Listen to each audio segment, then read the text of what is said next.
Greetings and salutations. Welcome to Knife Chats with Tobias.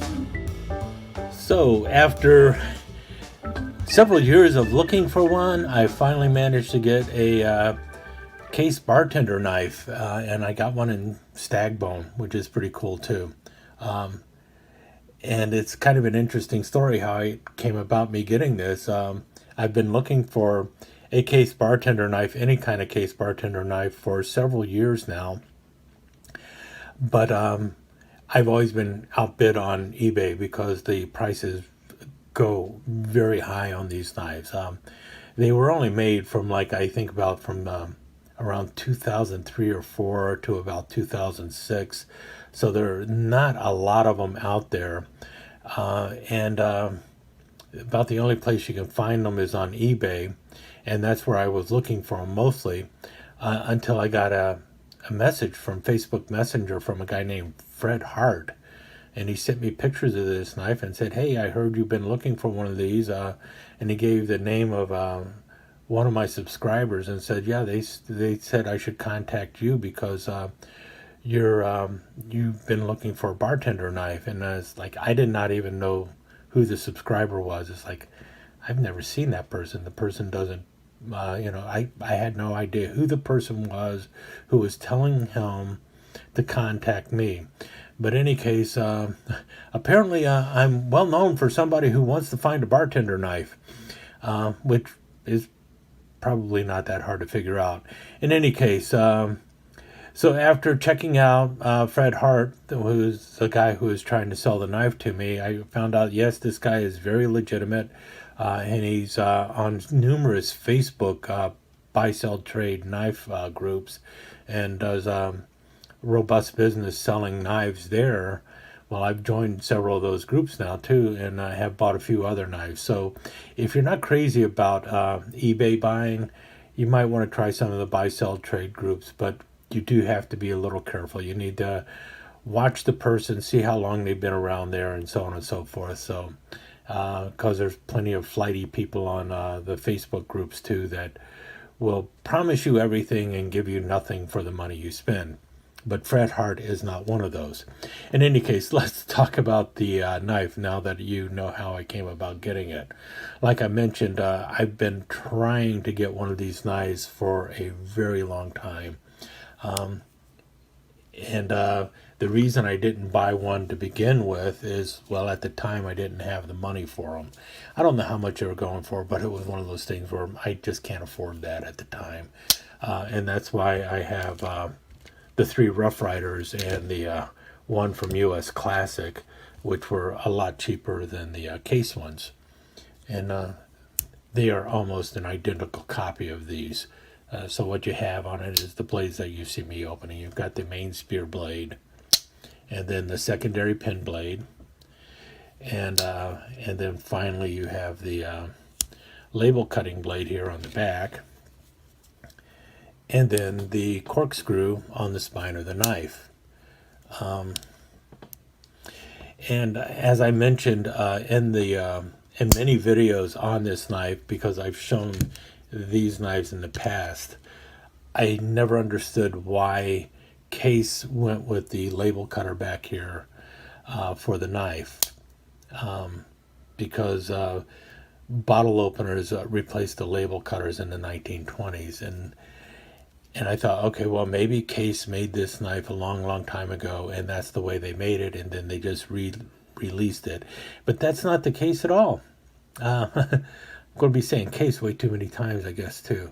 In any case, this knife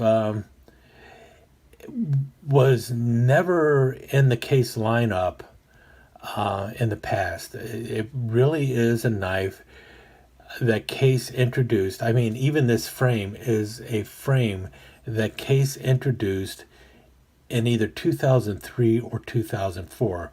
The gunstock jackknife. That's what this frame is. It's the Case gunstock jack was introduced in 2003 or 2004. Now, the gunstock jack is basically this same knife, except it's missing the label cutting blade and the corkscrew. So imagine the spear blade and the pin blade but no label cutter, and that is the case gun stock jack. And it is the same pattern number as this knife is. This is the pattern they give for it is the 130. So 130. That's the case pattern number for it. The jackknife. The difference is the jackknife will be, if it were in BoneStag, it would be the 6.5 130, and the bartender knife is the 6.5 130. The 2 being the number of blades in there, or the 4 being the number of blades in there.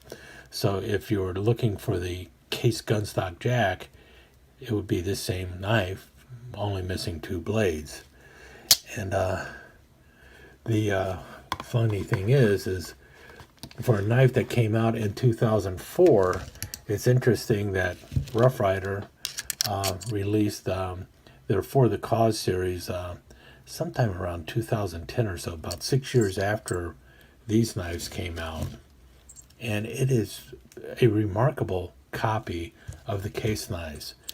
And people assume that this pattern is a pattern that has been around for a long time, but while the gunstock jackknife has been around a long time, it is actually a knife that it dates back to the 19th or 20th, 19th century, possibly the early 20th century.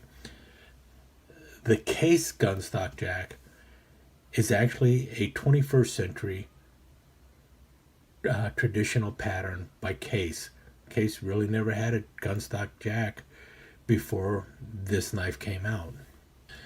So let's take a look at the actual build of this knife. And one of the first things I want to look at is the stag bone on this knife, which the jigging on it is done really well, but the coloring of it was not done quite as well as what you have on my stag bone toothpick that I picked up from there. If you notice, you can see a little of the torching on the bone here, but it doesn't go out as far. So you've got a lot more natural bone color on this one than you do on the stag bone on my toothpick. And what I might end up doing is actually torching this a little bit more to make it a little bit darker. I haven't decided if I'm going to do that or leave it as is. You do have the shield. It is well embedded in there, and it is actually flush on this side, and yeah, little recessed in certain spots, but pretty flush. You've got the 2 main pins on the bottom, which are definitely a little proud, but the other pins are flush, which you would expect. But look at the fit on the back there. That is just really amazing. Got the nice brass liner, the stainless steel pins and everything, but the bone is nice and flush there, and there's no gapping issues whatsoever on here. This knife is actually from, there you have it, August 3rd, 2004. Like I said, I believe these knives first showed up in 2003. The blades have a pull of about 5 or 6, more like 6, I think, especially on the spear blade. I have cleaned it, and it is definitely a strong pull on them. About a 6, like I said. The pin blade is more of about a 5. And the pin blade is the blade that is working off of the same spring as the corkscrew, and it also has another blade working off of it, which is the label cutting blade. And the label cutter is closer to about a 3 or a 4 on the pull. So each blade is a little bit different. The label cutter is a really nice little hawk bill. You can see there's some scratching going on where there is some blade rub happening with the pin blade. And part of that is the way they have inserted it in there. I'm not sure why they did not have this. Notice how they have the cutout there? They probably should have had the cutout on the other side, and they wouldn't have had to bend the blade as much. They've got the cutout properly done for the pin blade, but this should have been on the opposite side. I'm not sure why they did that. It was probably a design flaw, and it's interesting because that design flaw was caught in the Rough Ryder knives, in that at least they have a little bit of a cutout on this side of the blade too. But this blade is also a little thicker than what you have on the Rough Ryder blades, though it doesn't look at it first. And it's got a really nice corkscrew, 4-turn corkscrew. It's got the little give, so it does go beyond the 90-degree mark, so that when you're pulling out the cork, you can wiggle the knife a little bit if you need to, without fear of bending the corkscrew at the pivot point. So it's going to rest easy in there, and it is a nice thick corkscrew, so it's a very well made knife. I would have liked the bone to have been burnt a little bit more, so it'd be a little bit darker in the stag, but all in all, not bad at all. And you do have the little bit of a pinch on the top bolster, and obviously you can see they're not ringed. It's nickel silver bolsters and brass pins, but the blades, the tightness of the blades is great. There is absolutely no jiggle or wiggle in the blades. It's really good, and part of that is the strong back spring. You also notice you got long pulls on all the blades. They're typical long pulls. They're clean and flush. They're not the match striker pulls that you'll see on the other knives. You see here the pattern number 6.5 4130. SS is the case true sharp stainless steel. The label cutting blade, the little hawkbill, also with a long pull, even though it's a short blade, is just marked stainless steel SS. And then the case tang stamp here gives you the dots and X's that you have there for the year 2004. So really just a nice knife, and feels good in the hand too. And like I mentioned on many of videos on these are not a true bartender tool. A bartender knife is a little bit more different than that. What it is basically a typical traditional pattern knife that has had a corkscrew added to it so you could use it for opening wine bottles. At one time, what these knives would have been called would have been just a sporting knife, because it would be a knife that is designed for use outdoors, and the idea is for outdoor activities such as camping, hunting, or any other kind of outdoor kind of recreation. There was a time when like horseback riding, hiking, camping, hunting, fishing, all of those things were referred to as sporting events, and things like basketball, football, and those things were referred to as athletics. And so this would have been a knife for the outdoorsman, and the corkscrew is there so that the outdoorsman can do things like eat in the outdoors and drink a bottle of wine or whatever, or other things also required a cork to be pulled at some times. So this would have been known as more as a sporting knife. Later they became a bartender knife.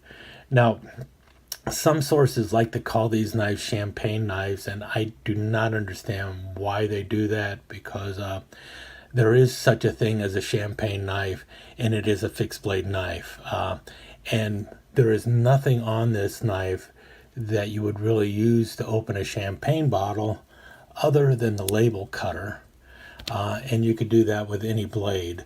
The champagne, you do not pull a cork from a champagne bottle with a corkscrew. You use a corkscrew on a wine bottle. So I don't know why they became known as champagne knives. I really don't, because it makes absolutely no sense to me.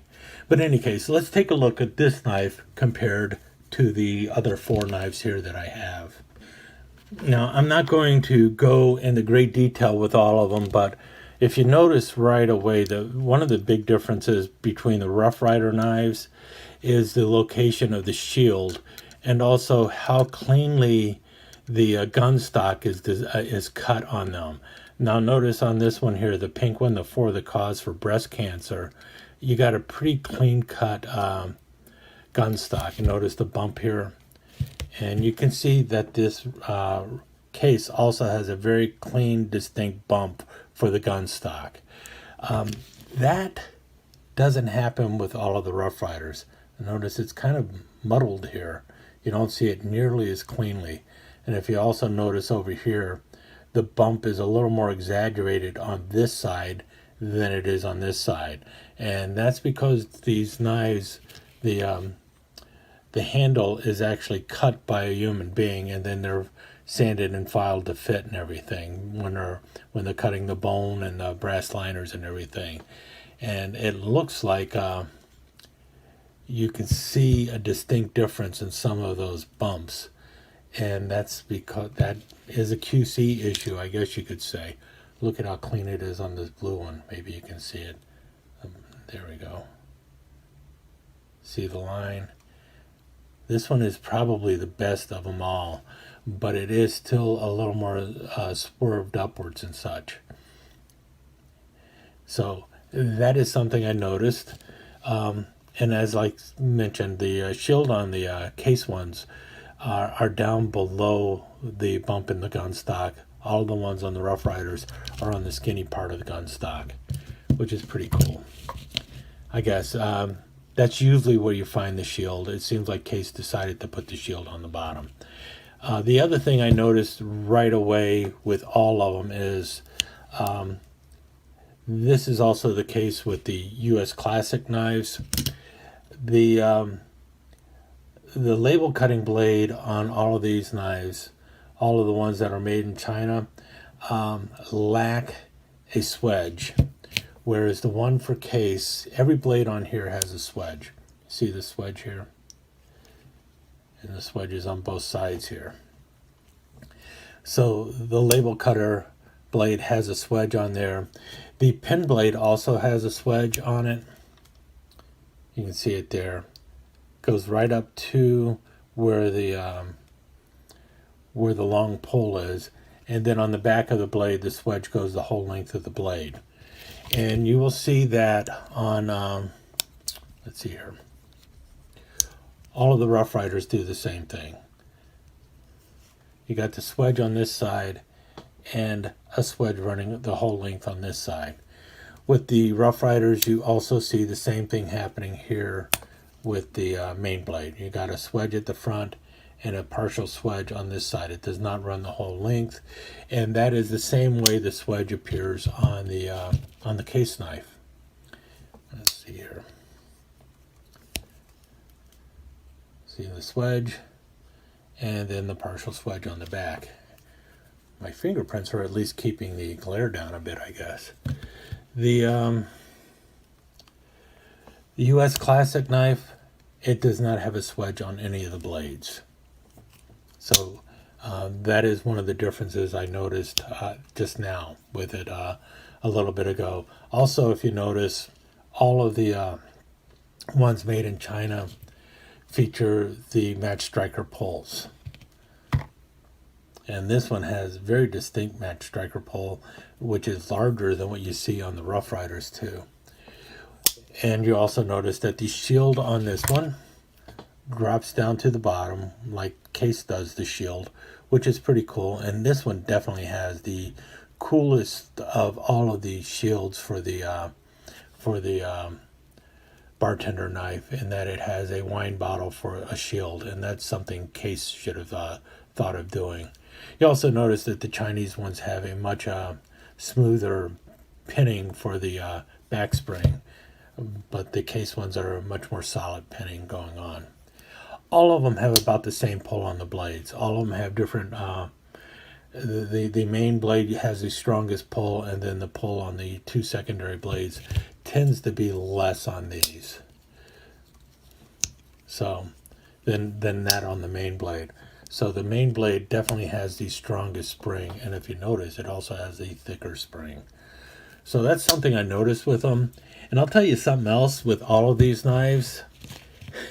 all of them have gone up in value. So the case ones easily go for well over $100 now. These knives, when they first came out, they were like $12, $13. Even this one was like a $12, $13 knife. They're easily in the $30 to $40 range now, and often higher than that, because they're not made. No one is really making these knives, and so those who want them tend to have to pay a premium for them. These are very difficult to find, the white smooth bone one. They also made it in a like a jig bone. I can't even find it. So they're out there, but they're hard to find. The case ones show up a little more frequently than these do, but you will be paying a premium price for it. But I tell you what, the quality of the build on these is really amazing. I'm really impressed with the case bartender knife. So I'm very happy that I finally got one, and really happy that I managed to get one in stag bone. In any case, I think I yapped long enough, and you probably sped through this or jumped forward or whatever, but stick around. There are some slides, and maybe they'll be better than all my yapping.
Let me take just a second to thank you once again for dropping by and spending a few minutes here at Knife Chats with the Pious.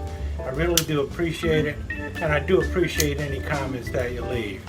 So please remember to give me that thumbs up, and also don't forget to subscribe and ring that notification bell so you'll know when the next episode is up and running. Thanks again for dropping by. I really do appreciate your time here.